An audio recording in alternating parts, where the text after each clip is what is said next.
रोज आए मदीने से बादे सबा, हिजर में दिल हमारा बहलता रहे। रोज आए मदीने से बादे सबा, हिजर में दिल हमारा बहलता रहे। और या रसूल अल्लाह हर घड़ी तुम हमें याद आते रहो।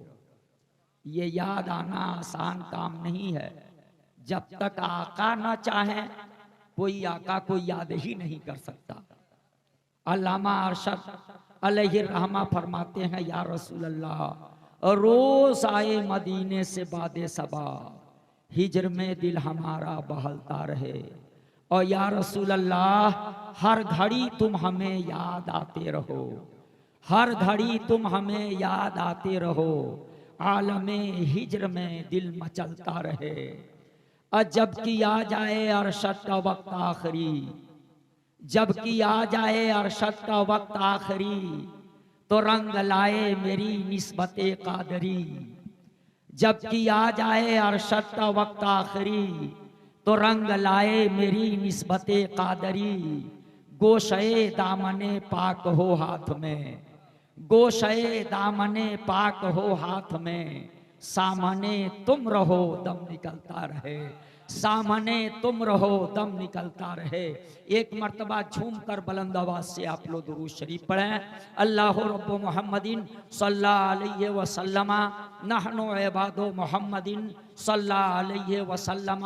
हसरात अब इमामुल औलिया सैयदना गौसे पाक को ज़हन में रखिए। चंद अशार तहते लफ्ज़ आप मुझसे भी समाअत कीजिए, आवाज़ और अंदाज ना देखिएगा। करम हो, करम हो, करम गौसे आज़म, करम हो, करम हो, करम गौसे आज़म कि ज़माना है महवे सितम गौसे आज़म। करम हो, करम हो, करम गौसे आज़म कि ज़माना है महवे सितम गौसे आज़म।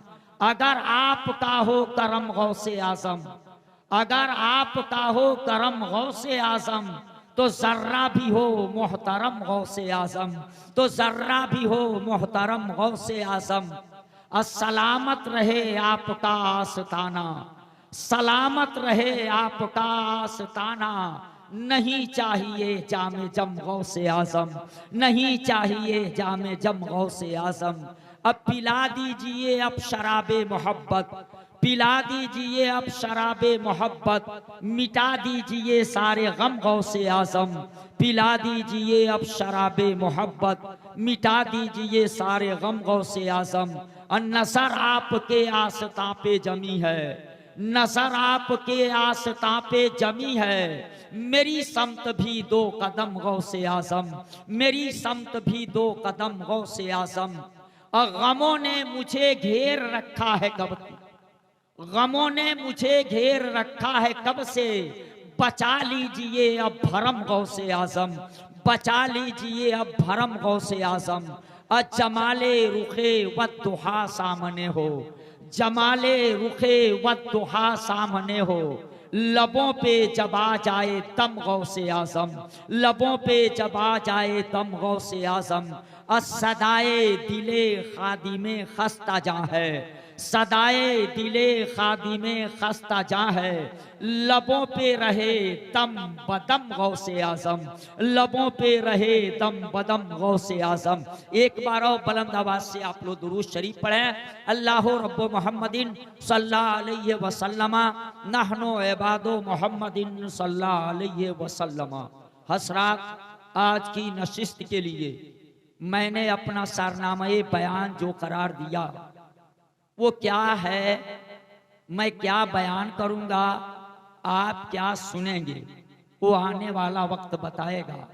मैं आपसे दरखास्त करूंगा जितनी देर आप सुने, जिंदगी के साथ दिल के कानों से आप सुने, मुकम्मल हाजिरी के साथ आप सुने, समझने की हर मुमकिन कोशिश करें। मैं अपनी बात समझाने की हर मुमकिन कोशिश करूंगा, आसान से आसान तर करके। और रब का फरमान वलिल्लाहिल मसलुल आला, अल्लाह ही के लिए है मसले आला। मगर ये बात सबकी समझ में नहीं आई होगी कि अल्लाह ही के लिए है मसले आला, इसका मतलब क्या। तो मैं कहा आप घबराएंगे नहीं, समझने की कोशिश करेंगे, इंशाअल्लाह रहमान हर बात समझ में आएगी। अल्लाह ही के लिए है सबसे बड़ी शान। अक्ल भी कहती है जो सबसे बड़ा है उसकी शान भी सबसे बड़ी होगी। और आप अल्लाह अकबर कह करके बताते हैं अल्लाह सबसे बड़ा। तो जब वो सबसे बड़ा है तो उसकी शान भी सबसे बड़ी होगी। तो वलिल्लाहिल मसलुल आला, अल्लाह ही की शान सबसे बड़ी है। अब सवाल पैदा होता है अल्लाह की वो शान है क्या जो सबसे बड़ी है? अल्लाह की उस शान का नाम क्या है? अल्लाह की वो शान क्या है? क्योंकि अल्लाह की वो शान तो अल्लाह होगी नहीं, तो फिर वो अल्लाह की शान क्या है जो सबसे बड़ी है? इसको समझने के लिए दिलो दिमाग दोनों को हाजिर रखना पड़ेगा। अब मोमिन का दिलो दिमाग यहां ना हाजिर हो तो फिर कहां हाजिर रहेगा? हमें लगता है सब दिलो दिमाग के हाजिरी के साथ यहाँ बैठे हैं और मुकम्मल तौर से दिल के कानों से समाअत कर रहे हैं। आप देखिए भी और सुनिए भी। एक है अल्लाह, एक है नबीउल्लाह, तीसरे हैं वलीउल्लाह। एक है इलाहियत, एक है नबूवत, एक है विलायत। मुसलमानों, अल्लाह को किसी ने नहीं देखा मगर रसूलुल्लाह को चश्मे कायनात ने देखा। मुसलमानों, इलाहियत एक है और उस इलाहियत की दलील नबूवत है, नबूवत की दलील विलायत है। मुसलमानों, और जितने नबी हैं वो सब खुदा की शान है। अल्लाह को किसी ने नहीं देखा मगर सारे नबी खुदा की शान, नबूवत दलील इलाहियत और नबी खुदा की शान। तो सारे नबी खुदा की शान। आदम अलैहिस्सलाम से लेकर के ये दम तक नियर अबाउट कमो ये बेस 1,24,000 अंबियाए किराम आए, सब खुदा की शान। अब पटरौना के इस मौलवी से पूछ सकते हो जब सारे नबी खुदा की शान तो फिर इमामुल अंबिया का क्या है मकाम? क्योंकि इमाम और मुक्तदी में फर्क हुआ करता है। इमाम एक इम्तियाजी शान रखा करता है। जब सारे नबी खुदा की शान ठहरे तो फिर मुस्तफा का क्या है मकाम? तो मुसलमानों, सारे नबी खुदा की शान। अब मुस्तफा खुदा की सबसे बड़ी शान का नाम है। मुस्तफा खुदा की सबसे बड़ी शान। अब मुक्तदी और इमाम में फर्क हो गया। सारे मुक्तदी खुदा की शान, इमामुल अंबिया खुदा की सबसे बड़ी शान। बरेली के ताजेदार फरमाते हैं खल्क से औलिया, औलिया से रसूल, खल्क से औलिया, औलिया से रसूल और रसूलों से आला हमारा नबी, और रसूलों से आला हमारा नबी। तो खुदा की उस सबसे बड़ी शान का नाम मुस्तफा। सारे नबी खुदा की शान, मगर ये वली तो जिस तरह नबूवत इलाहियत की दलील है, नबी खुदा की शान है, उसी तरह विलायत नबूवत की दलील है और वली नबी की शान। जब वली नबी की शान तो अक्ल कहती है तब सारे नबियों को वली मिलना चाहिए, क्योंकि हर नबी की शान होगी ना, तो सारे नबी को वली मिलना चाहिए तो मिले। अब जिस शान का नबी होगा उसकी उम्मत का वली उसी शान का होगा। ये चीजें अलग अलग हैं नाम के एतबार से। एक खुदा की कुदरत है, दूसरा नबी का मोजेज़ा है, तीसरा वली की करामत है। मगर तीनों पे जब गौर करेंगे तो तीनों की असल एक होगी। जैसे एक दूध है, दही है, बालाई और छाली है, घी है, मगर सबकी असल क्या है? वो दूध है। अगर दूध न हो तो दही कहां से हो? दूध न हो तो बालाई कहां से हो?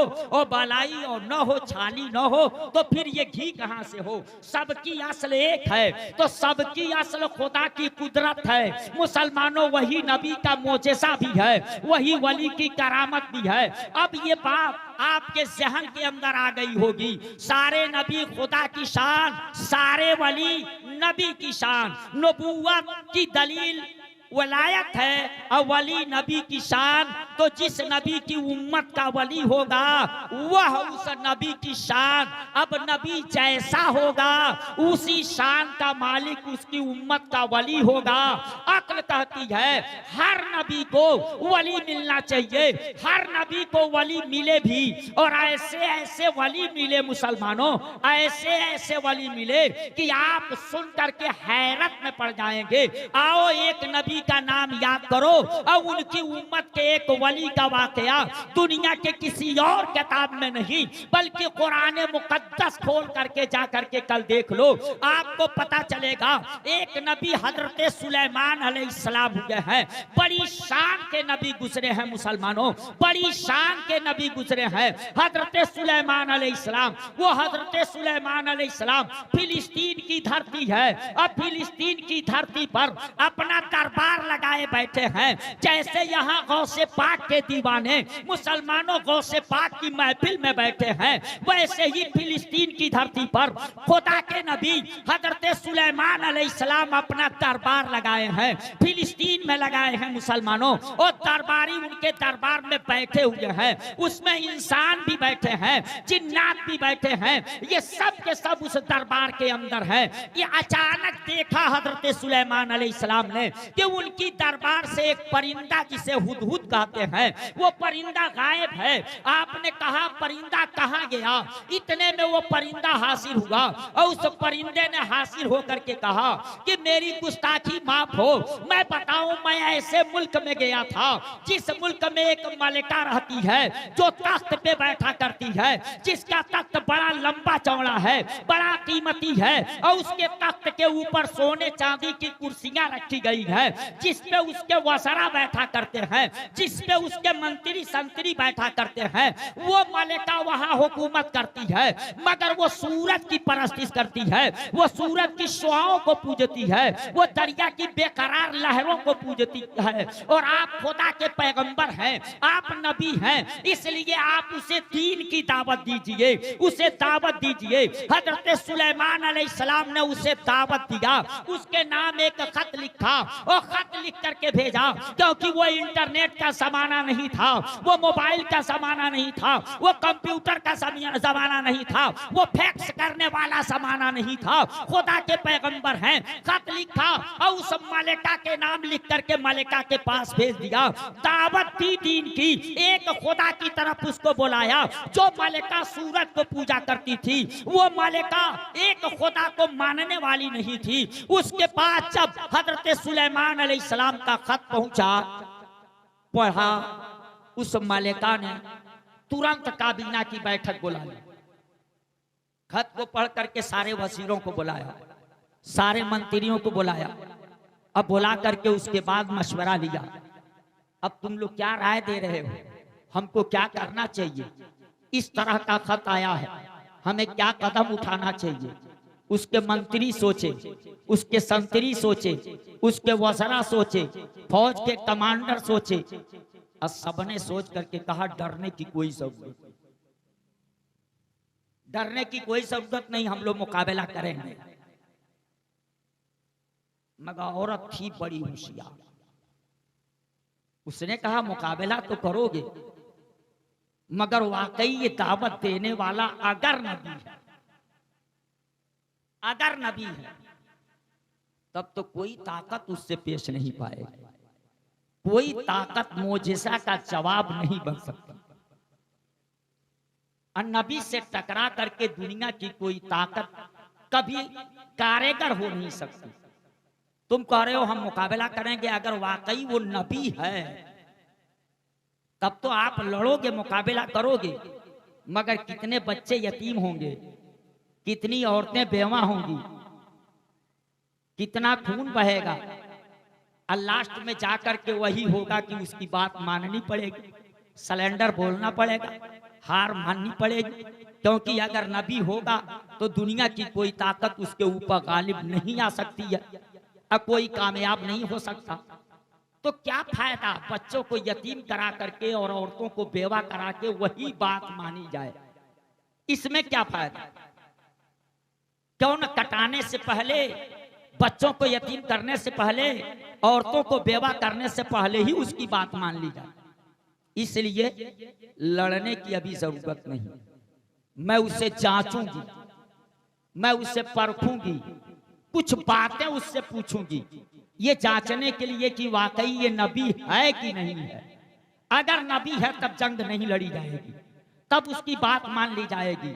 और लगा कि ये नबी नहीं है तब उससे मुकाबला किया जाएगा, तब उससे जंग लड़ी जाएगी। मुसलमानों, उस मलिका से क्या करना है हजरत सुलेमान अलैहिस्सलाम अब इधर फैसला कर रहे हैं, मलिका उधर फैसला कर रही है। मुसलमानों, वो फैसला करके वहां से चल दी। जब चली तो भारी भरकम तख्त पे वो बैठती थी, उस तख्त से जब उतरी है और जब चली है तो एक दरवाजा बंद किया है, गेट उसमें ताला लगाया है, पहरेदार वहां बैठा दिया है। फिर वहां से आगे बढ़ी है, दूसरा गेट उसने बंद किया, दूसरे गेट में ताला लगाया, उस पे भी पहरेदार बैठाया। इस तरह से 7 गेटों को पार की है, और सातों में ताला लगाया, सातों पे पहरा बैठाया।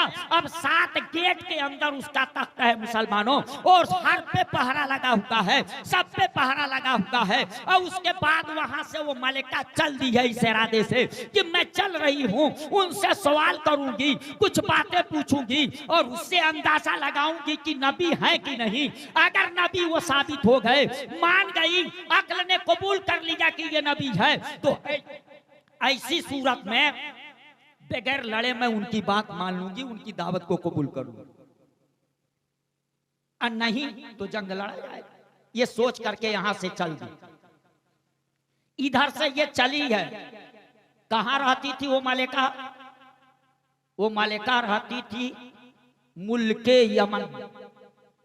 दोनों नाम याद रखिएगा। दरबार ये कहां लगाए थे हजरत सुलेमान अलैहिस्सलाम? फिलिस्तीन में। मलिका कहां रहती थी? मुल्के यमन में। मुल्के यमन में एक शहर शहरे सबा, मुल्के यमन के शहरे सबा में वो मलिका थी। हजरत सुलेमान अलैहिस्सलाम फिलिस्तीन में दरबार लगाए थे। इनके दरबार लगाने का एक टाइम होता था, जोहर बाद से लगाएंगे, असर के वक्त तक चलाएंगे, दरबार बर्खास्त कर दिया जाएगा। जैसे आपके इस प्रोग्राम का एक टाइम है, वैसे ही उनको दरबार लगाने और बर्खास्त करने का एक टाइम था। मुसलमानों, उधर से वो मलिका चल दी। दूरी कितनी है फिलिस्तीन और मुल्क यमन के शहर सबा में? मुसलमानों, उस जमाने के एतबार से आज के जमाने में ट्रेन और प्लेन है, आज के जमाने में तेज रफ्तार गाड़ियां हैं, आज के जमाने में 4 लेन सड़कें बन चुकी हैं, आज के जमाने में टवेरा और सवेरा जैसी तेज रफ्तार गाड़ियां हैं। मुसलमानों, जरा अंदाजा लगाओ, हफ्तों का सफर अब घंटों में दुनिया तय कर रही है। ये तरक्की का जमाना है, मगर जिस जमाने की बात है उस जमाने में लोग पैदल चला करते थे, खच्चर घोड़ा और ऊंट से लोग सफर किया करते थे। उस एतबार से बताया गया है कि फिलिस्तीन से मुल्क यमन की दूरी, शहर सबा की दूरी इतनी थी कि एक तरफ से जाने में 1 महीना लगता और दूसरी तरफ से आने में 1 महीना लगता, यानी वहां जाने और आने में 2 महीने का वक्त लगता। यहाँ दरबार लगा है, वहां से वो मलिका चल दी है। जब वो मलिका चली है तो कोई नाबिल ना देखना, कोई और अखबार ना पढ़ना। मुसलमानों, पढ़ना हो तो कल ही जाकर के कुरान पढ़ना, उसके अंदर ये वाकया मिलेगा। हजरत सुलेमान अलैहिस्सलाम इधर अपनी दरबार में ऐलान कर रहे हैं, या अय्युहल मलाओ अय्युकुम यातीनी बेअर्शहा।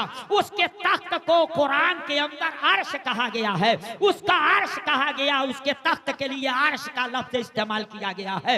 या अय्युहल मलाओ अय्युकुम यातीनी बेअर्शहा क़ब्ला यातूनी मुस्लिमीन। मुसलमानों, हजरत सुलेमान अलैहिस्सलाम ने कहा था, मेरे दरबारियों, तुम में कोई है ऐसा कि मलिका बिल्कीस मुल्क यमन के शहर सबा से चल चुकी है है और इस इरादे से चली है कि वहां चल करके उनसे कुछ बात पूछूंगी और मोतियो फरमा बरदार हो जाऊंगी, मैं उनकी वफादारी करूंगी और उनकी दावत को कबूल कर लूंगी। मगर वो कुछ पूछेगी जांचने के लिए। वो कहते हैं सुलेमान अलैहिस्सलाम उसको पूछना ना पड़े, उससे पहले यकीन हो जाए कि ये बुलाने वाला, ये दावत देने वाला नबी है तुम में कोई ऐसा जो उसके यहाँ आने से पहले पहले उसका तख्त मेरी दरबार में ला करके हाजिर कर दे। ऐ मेरे दरबारियों, तुम में कोई है जो उसके आने से पहले पहले उसका तख्त ला करके हाजिर कर दे। अब लाने के लिए मुसलमानों उसे तो आना है सिर्फ एक तरफ से, और यहाँ दरबारियों को अगर लाना हो तो पहले इधर से जाना पड़ेगा, तब उधर से तख्त लेकर के आना पड़ेगा। वो खाली चल रही है और इसे तख्त लेकर के आना है, सवारी भी नहीं है, साधन भी नहीं है। मगर हजरत सुलेमान अलैहिस्सलाम ने कहा कुरान है, पटरौना के मौलवी की ना मानना, मगर जिस कुरान पे ईमान रखते हो उस कुरान की बात है उसे तो मानो। हजरत सुलेमान अलैहिस्सलाम ने कहा तुम में कोई है? तो कोई तैयार हुआ कि नहीं हुआ? कुरान खोलिए पता चलेगा। काला इफरीतुम मिनल जिन, कहा इफरीत ने जो इंसानों में से नहीं था जिन्नों में से। इससे पता चला उनके दरबार में जहां इंसान थे वही जिन भी। काला इफरीतुम मिनल जिन, कहा इफरीत ने जो इंसानों में से नहीं था जिन्नों में से था। क्या कहा? अना आती कबही क़ब्ल अन तक़ूम मिन मक़ामिका व इन्नी अलैहि लक़वियुन अमीन। उसने कहा उसके तख्त को मैं लाऊंगा, उसका अर्श मैं लाऊंगा। टाइम भी बताया कि आप दरबार लगाए हैं, ये दरबार बर्खास्त करेंगे, उससे पहले पहले मैं तख्त ला करके हाजिर कर दूंगा। मुसलमानों सरा अंदाजा लगाओ, मगर हजरत सुलेमान अलैहिस्सलाम ने उससे ये काम नहीं लिया। वो दरबार बर्खास्त करने से पहले लाने को तैयार था। कुरान से पता चला है जिसका नाम इफरीत था वो लाने को तैयार था, मगर हजरत सुलेमान अलैहिस्सलाम उससे तख्त को नहीं मंगवाए और उसको बैठा दिया। क्यों बैठा दिया मुसलमानों? इसलिए बैठा दिया कि हजरत सुलेमान अलैहिस्सलाम को पता था मेरी दरबार के अंदर इससे भी जल्दी लाने वाला मौजूद है, इससे भी कम टाइम में लाने वाला मौजूद है। इसलिए इफरीत से ये काम नहीं लिया। जिसने कहा था उस तख्त को मैं ले आऊंगा, आप अपना दरबार बर्खास्त करेंगे, उससे पहले पहले तख्त ला करके हाजिर कर दूंगा। मुसलमानों सरा अंदाजा लगा उससे काम नहीं लिया। फिर काम किया कौन? उसके बाद कोई तैयार हुआ कि नहीं? तो फिर कुरान पढ़ो। क़ालल लज़ी इंदहु इल्मुम मिनल किताब, उसने कहा जो किताबे इलाही के कुछ हिस्से का इल्म रखता था। मिनल किताब कहा, पूरी किताब का इल्म नहीं रखता था, किताबे इलाही से कुछ हिस्से का इल्म रखता था, पूरी किताब का इल्म नहीं रखता था। क़ालल लज़ी इंदहु इल्मुम मिनल किताब, उसने कहा जो किताबे इलाही से कुछ हिस्से का इल्म रखता था। क्या उसने कहा? अना आतीका बिही क़ब्ल अन यरतद्द इलैका तरफुक, उसने कहा उस तख्त को मैं लाऊंगा। कितना टाइम लूंगा? पहले वाले ने तो कहा था आप दरबार लगाए हैं बर्खास्त करेंगे, इससे पहले ले आ दूंगा। मगर ये क्या कह रहा है जो किताबे इलाही का कुछ इल्म रखता है, उनकी उम्मत का है, वो क्या कहता है? अना आती कबही क़ब्ल अन यरतद्द इलैका तरफुक, उस तख्त को मैं लाऊंगा पलक झपकते लाऊंगा। पलक झपकने में कितना टाइम लगता है? मैं परेशान हो गया।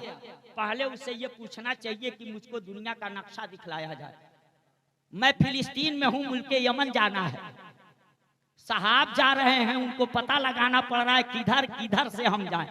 पता नहीं उसके पीछे क्या क्या चीजें छुपी हुई हैं। वह तो आने वाला वक्त कहीं बताएगा, धीरे धीरे ये बात सामने आएगी। मगर मैं आपसे कहना चाहता, मुसलमानों उससे भी तो कहना चाहिए हमको दुनिया का नक्शा दिखला दिया जाए, किधर से मैं जाऊंगा मुल्क यमन, वो रास्ता बता दिया जाए, वो सवारी हमको दे दी जाए जिसपे इतना वसनी तख्त लाद करके मैं लेकर के आऊंगा।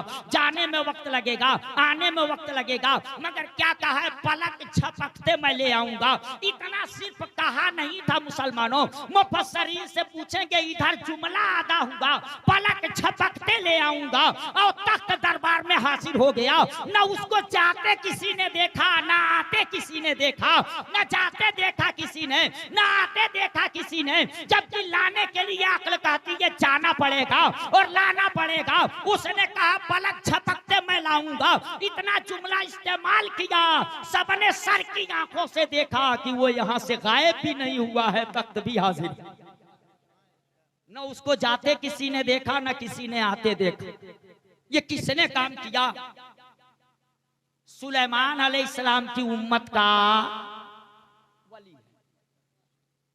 तो जब सुलेमान अलैहिस्सलाम की उम्मत का वली फिलिस्तीन में बैठा हो और मुल्क यमन के शहर सबा से इतना भारी भरकम तख्त लाना हो, तो न उसको जाने की जरूरत है, न आने की जरूरत है, और तख्त ला करके हासिल कर दे रहा है। तो इमामुल अंबिया की उम्मत का वली, और सिर्फ वली नहीं बल्कि वलियों का ताजदार, जिसके लिए मुफ्ती आजम कहते हैं, जिसकी गर्दन के सारे वलियों की गर्दन पे जिसका कदम हो। गालिबन मुफ्ती आजम हिंद ने कहा था, खिला मेरे दिल की कली गौसे आजम, खिला मेरे दिल की कली गौसे आजम, मिटा कल्ब की बेकली गौसे आजम, मिटा कल्ब की बेकली गौसे आजम। सदागर यहाँ मैं न दूं तो कहाँ दूं, सदागर यहाँ मैं न दूं तो कहाँ दूं। कोई और भी है गली गौसे आजम, कोई और भी है गली गौसे आजम। कदम गर्दने औलिया पर है तेरा, कदम गर्दने औलिया पर है तेरा। तू है रब का ऐसा वली गौसे आजम, तू है रब का ऐसा वली गौसे आजम। मुसलमानों सरा अंदाजा लगाओ, वो पीरों के पीर, मीरों के मीर। जब मैं पहले बताया कि जिस नबी की उम्मत का वली होगा, वो नबी जिस शान की होगा, उसकी उम्मत का वली उसी शान की होगा।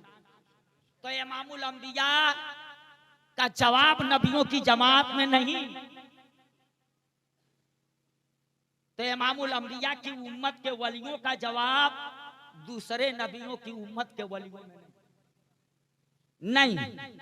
मुसलमानों और उस पर गौसे पाक कहने वाले ने कहा है, गौसे आजम दरमियाने औलिया, गौसे आजम दरमियाने औलिया, चू मोहम्मद सल्लल्लाहु अलैहि वसल्लम दरमियाने अंबिया। कहा है गौसे पाक का मकाम औलिया की जमात में वही है जो मकाम अंबिया की जमात में मुस्तफ़ा जाने रहमत का है।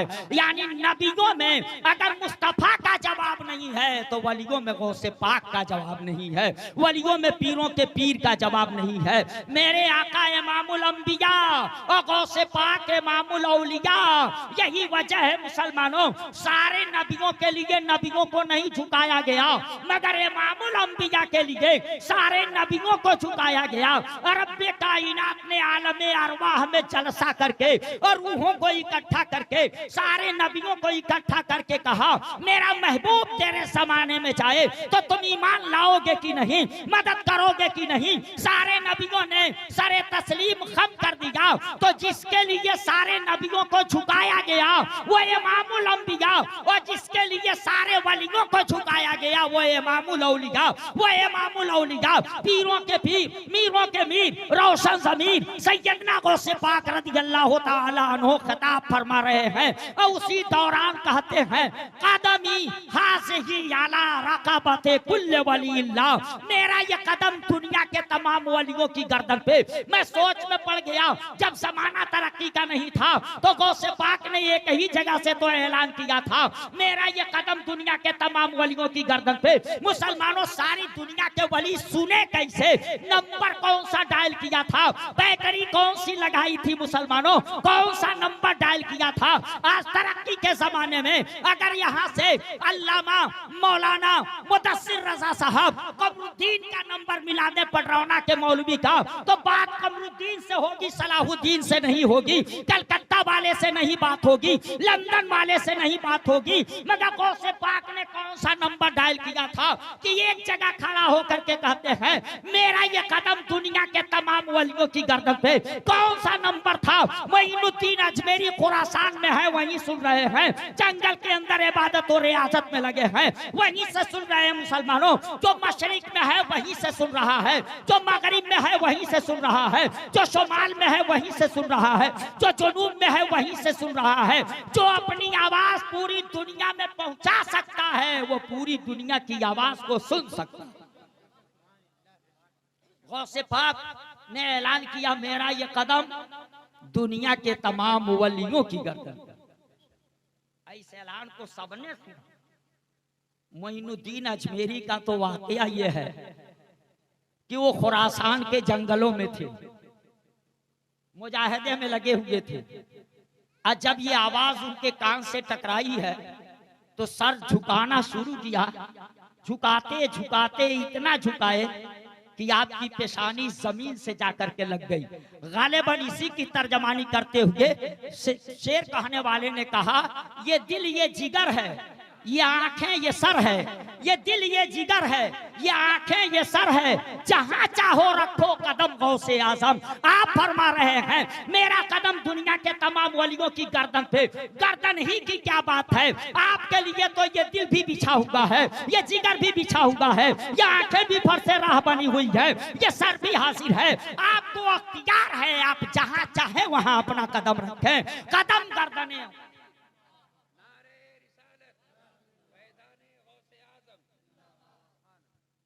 कदम गर्दने औलिया पर है तेरा, तू है रब का ऐसा वली गौसे आजम। मुसलमानों अब देखा इमामुल अंबिया के लिए नबियों को झुकाया और इमामुल औलिया के लिए तमाम वलियों को झुकाया।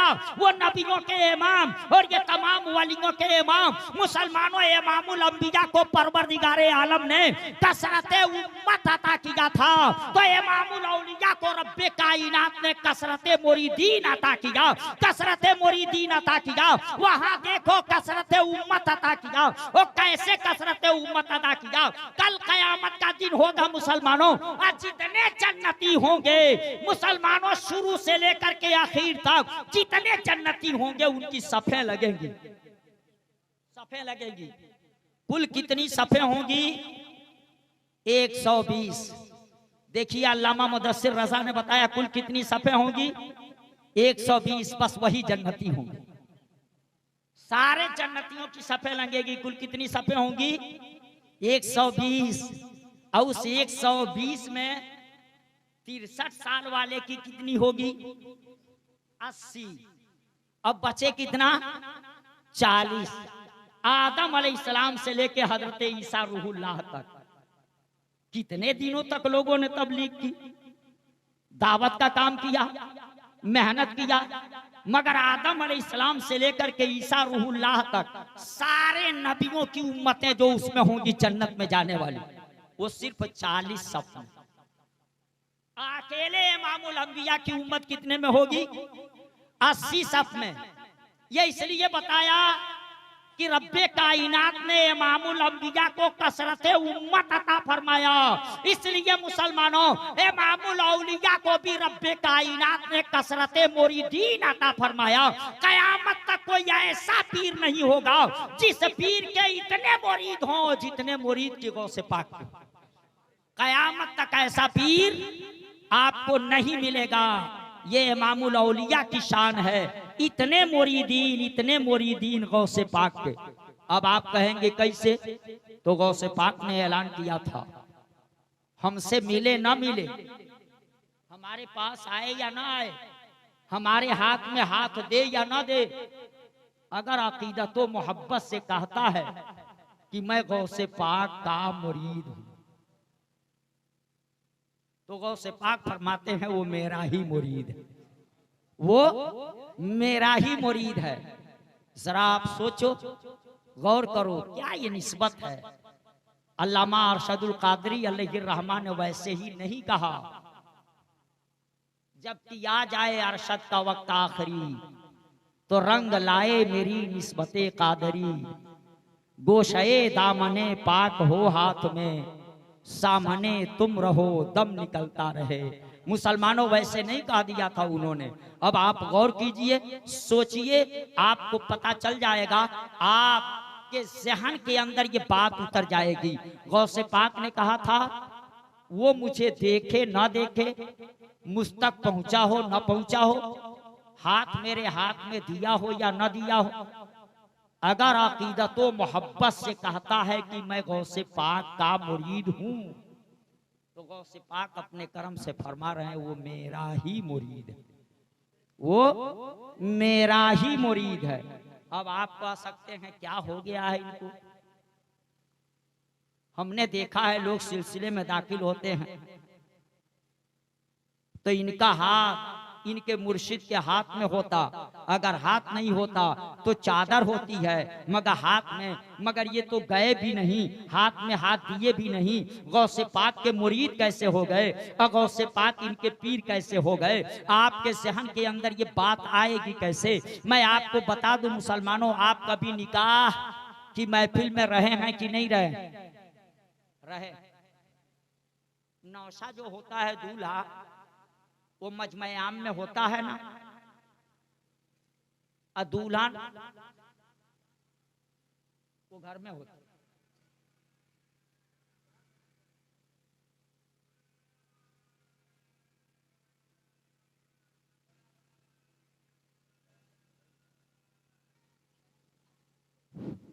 हजरात, तो इमामुल अंबिया को परवरदिगारे आलम ने कसरते उम्मत अता किया, इमामुल औलिया को रब्बे कायनात ने कसरते मुरीदीन अता किया।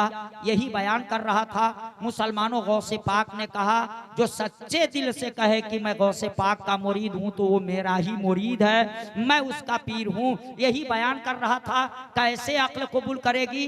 तो मैं कहा, निकाह की महफिल में आप देखे होंगे, नौशा जो होता है, दूल्हा जो होता है, वो मजमे आम में होता है, वो किसी का बेटा होता है, और जो दुल्हन होती है वो किसी की बेटी होती है, वो घर के अंदर होती है। काजी शरा जाते हैं निकाह पढ़ाने के लिए, सिर्फ 2 गवाहों को लिया है और लेकर के अंदर गए, लड़की से इजाजत ले लिया, लड़की ने इजाजत दे दिया कि हाँ मुझे कबूल है, उसकी तरफ से हाँ हुआ, इजाजत उसने दिया। काजी शरा ने आकर के यहाँ कबूल कराया, मुसलमानों इसने कबूल कर लिया।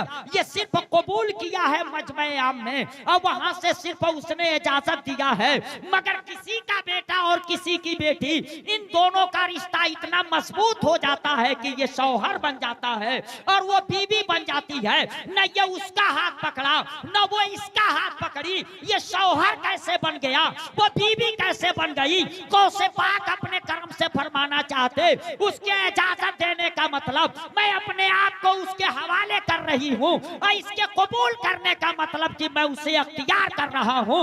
ये शौहर बन जाता है और वो बीवी बन जाती है। गौसे पाक भी अपने कर्म से कहना चाहते हैं, जो बंदा मोमिन सच्चे दिल से कहे मैं गौसे पाक का मुरीद हूँ, गोया उसने अपने आप को मेरे हवाले कर दिया और मैंने उसे कबूल कर लिया, मैं उसका पीर हो गया, वो मेरा मुरीद हो गया, वो मेरा मुरीद हो गया।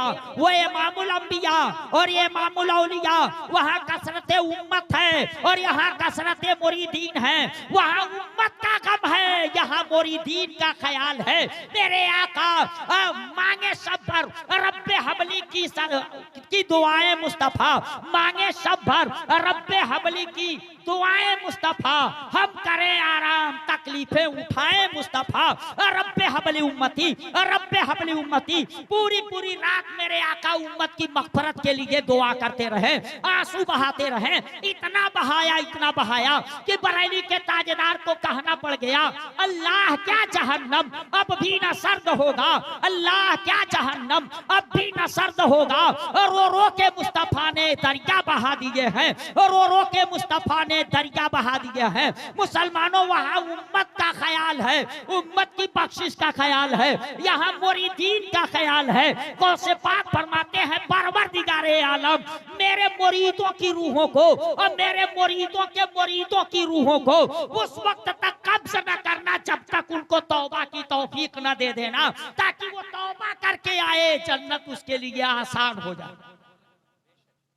तो वहां उम्मत का ख्याल, यहाँ मुरीदीन का ख्याल। इतना ही नहीं, देखते चले जाइए, वो इमामुल अंबिया जो चांद से खेला करे, ये इमामुल औलिया जो बचपने में चांद को देखने जाया करें। मुसलमानों सरा अंदाजा लगाओ, वो इमामुल अंबिया जो चांद को टुकड़े करें और चांद को जोड़े, वो चांद क्या है मुसलमानों? वो चांद तो बरेली के ताजेदार के फरमान की रोशनी में मुझको पता चला कि वो चांद तो मुस्तफा का खिलौना है। तभी तो बरेली के ताजेदार कहते हैं चांद झुक जाता जिधर उंगली उठाते महद में, चांद झुक जाता जिधर उंगली उठाते महद में। क्या ही चलता था इशारों पर खिलौना नूर का, क्या ही चलता था इशारों पर खिलौना नूर का। मुसलमानों, हमारे बच्चे मिट्टी, पानी, आग और हवा से बने हैं, तो इनका खिलौना भी प्लास्टिक का होता है, लोहे लक्कड़ का होता है, मिट्टी का होता है। मगर रब्बे कायनात ने अपने महबूब को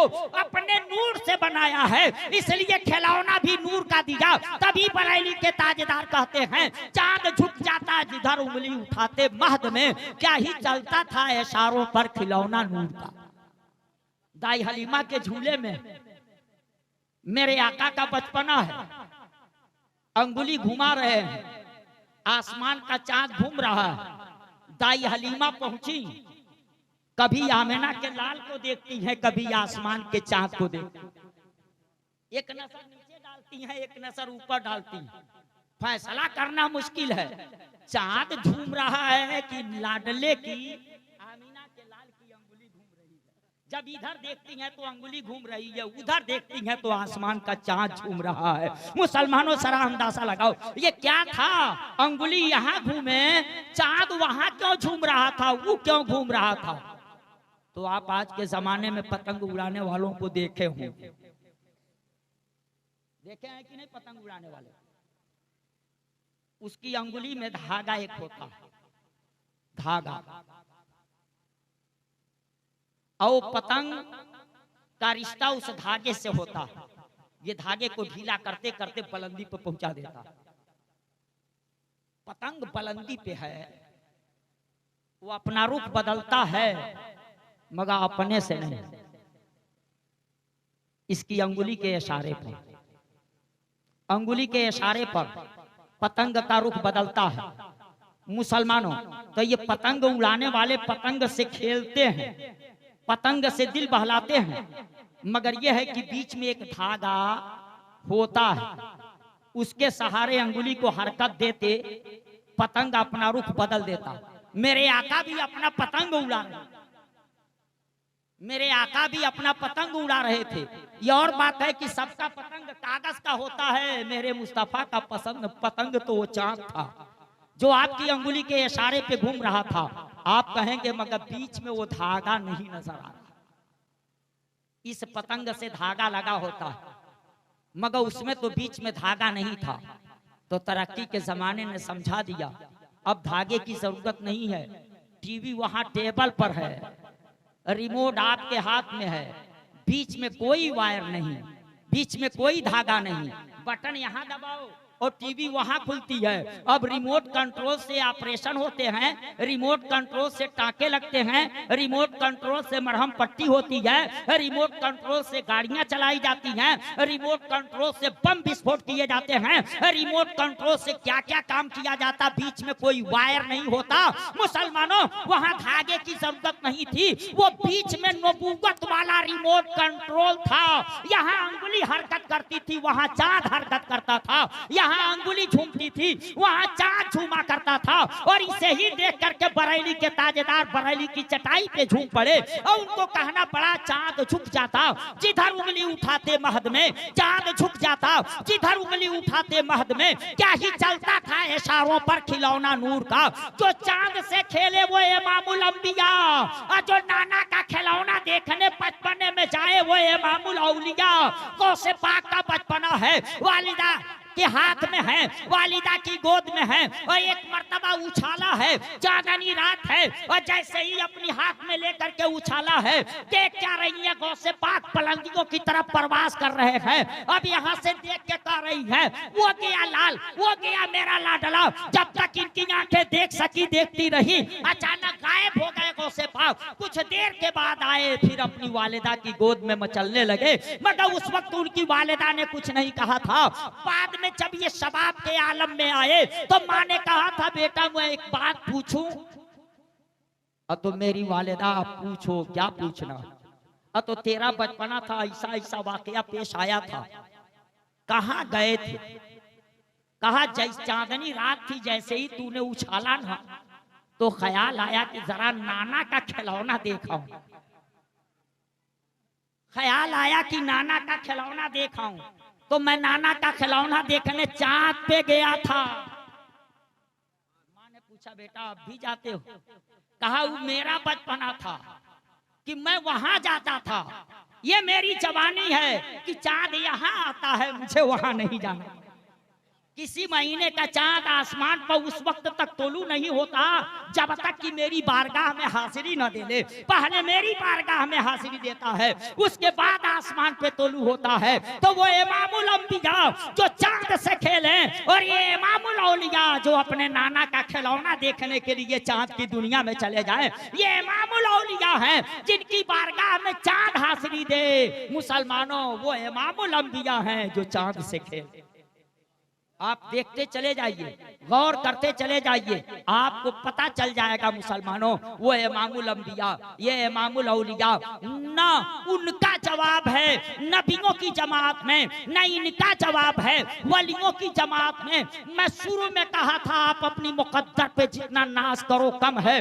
गौर कर लो तो पता चलेगा। अगर सुलेमान अलैहिस्सलाम की उम्मत का वली मुसलमानों फिलिस्तीन में बैठे और मुल्क यमन के शहर सबा से इतना बड़ा तख्त ले आले, तो मैं कहूंगा मुसलमानों, कोपा में गौसे पाक का दीवाना बैठे दर्द के आलम में गौसे पाक को पुकारे, तो न गौसे पाक को आने की जरूरत पड़ेगी, न जाने की जरूरत पड़ेगी, और काम उसका पूरा हो जाएगा, काम उसका पूरा हो जाएगा। और ये से पता चल गया उसी वाक़े से, और वो कुरान के अंदर है, उसे कोई झुठला नहीं सकता, और उसे झुठला करके कोई मोमिन रह नहीं सकता। मुसलमानों, वो सुलेमान अलैहिस्सलाम की उम्मत का वली था, हजरत सुलेमान अलैहिस्सलाम की उम्मत का वली था। उसका ये काम था, बताया कि ना अल्लाह के वलियों को जाने की जरूरत, ना आने की जरूरत, जहां से पुकारो वही मदद के लिए, वही मदद के लिए हाजिर। तो वो गौसे पाक, आप दिल से उनको पुकारो तो पहले सच्चे उनके गुलाम तो बनो, मगर जब आप उनके सच्चे गुलाम नहीं बनोगे तो क्या होगा? आप उनके सच्चे गुलाम हो